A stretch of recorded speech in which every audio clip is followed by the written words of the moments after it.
All right, Joellen, we're talking about those spring blooming plants, right? Tulips, right? So is this the appropriate time to talk about them? Yes, it is. Okay.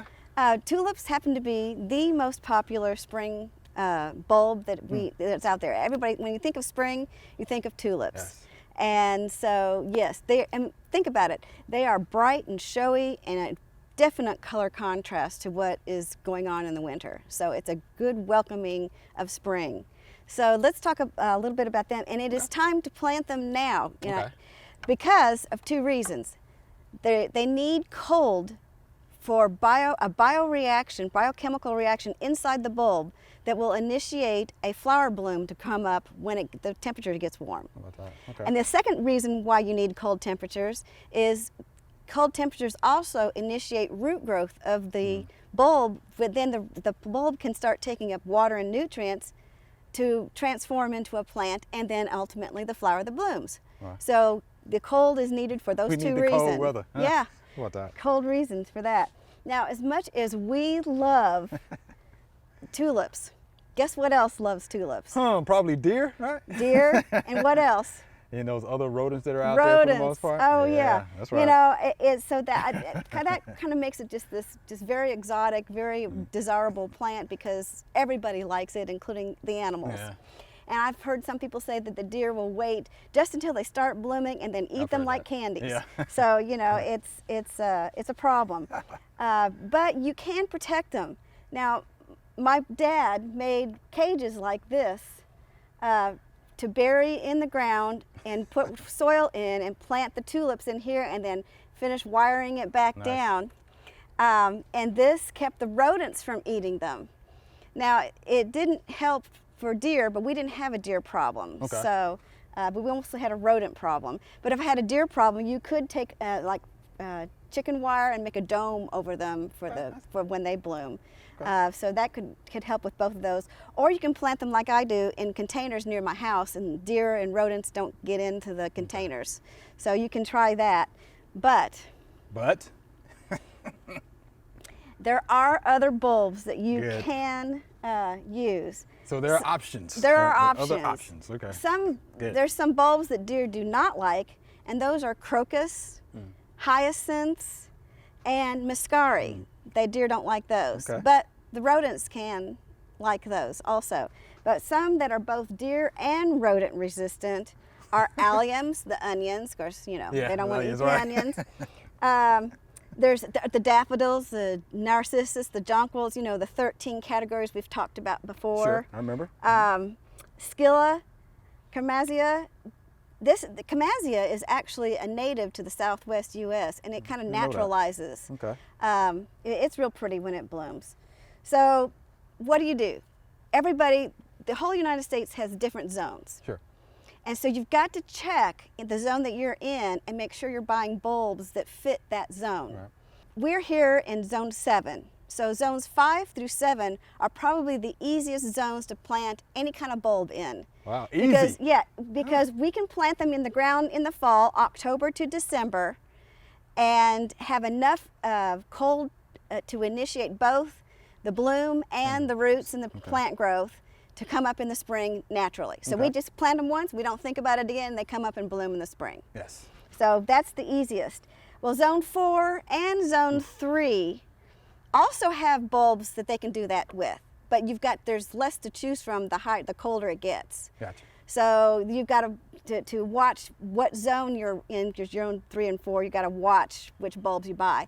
But you can also put them in the refrigerator and take your bulbs and get them in October, put them in the refrigerator, and then then you wait until the spring starts to thaw, and then the ground will still be cold enough that when you plant them in the ground, then they'll naturally come up and bloom. Gotcha. But when you put them in the refrigerator, you've got to watch for the fruit you have in the refrigerator, especially apples, because they give off ethylene. Ethylene gas, right. And that will damage the bulbs from both rooting and blooming. How about that? Okay. So you got to make sure you watch that. Wouldn't have thought about that. Okay. Yeah, so that's zone 3 through 7. Now we get into zone 8. Wow. And zone 8, it's an iffy thing. Tulips especially. Other bulbs, there are bulbs that are zoned that way that they can just plant in the ground directly and they will come up. But tulips, no, you have to have a cold treatment for tulips.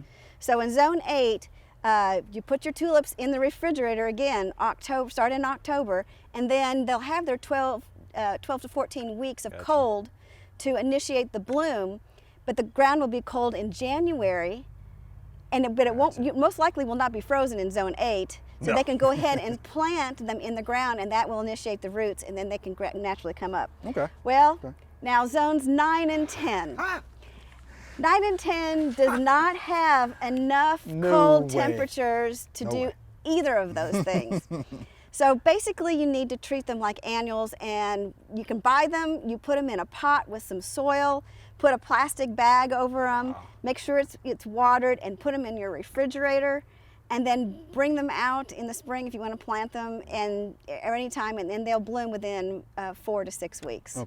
So they kind of use those as annual. That's about the only way you can get zone 9 and 10. Zones 9 and 10 can grow bulbs is if they put them inside and use them as an annual and have them in containers. Wow.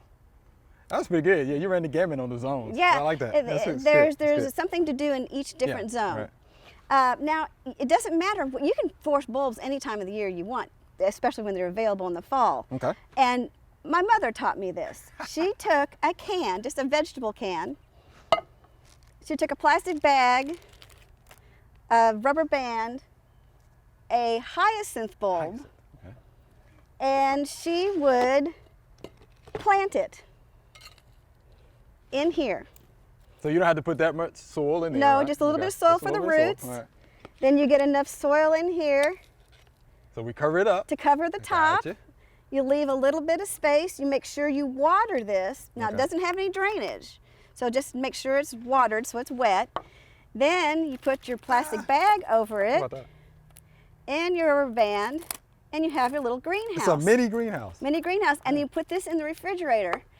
October is a good time to do that. In November you can do this, and then give it 12 to 14 weeks and bring it out, and you can give it as gifts. She used to do this for Valentine's Day, so you take it out about 4 weeks before you want it to bloom and give it to somebody, and there's a gift. How about that, Mom? That's pretty good. That's pretty good. Now I'm gonna ask you this question. Which way does the bulb go down? Oh, Yeah. We usually get that question, right? We do get that question a lot. Here, we'll unfurl him and look at it. Orientate that bulb there. See this back down here? This is where the roots are. Okay, good. Down here, and the pointed top is where the stem comes out. So you're going to plant that down in the container like this. Okay. And bury it. Yeah. Mini greenhouse. I like Mini that. greenhouse. Wow, it actually does work. It works really well. All right, Joellen, we appreciate that demonstration. We appreciate that good information about tulips as well. Deer eat just about anything. They do. Bad to know there's some bulbs that you can plant that are deer resistant. So there are quite a few. All right, so thank you again. Thanks for watching the video. I hope you enjoyed it. To find out more information on this topic, just click on the familyplotgarden.com link in the description.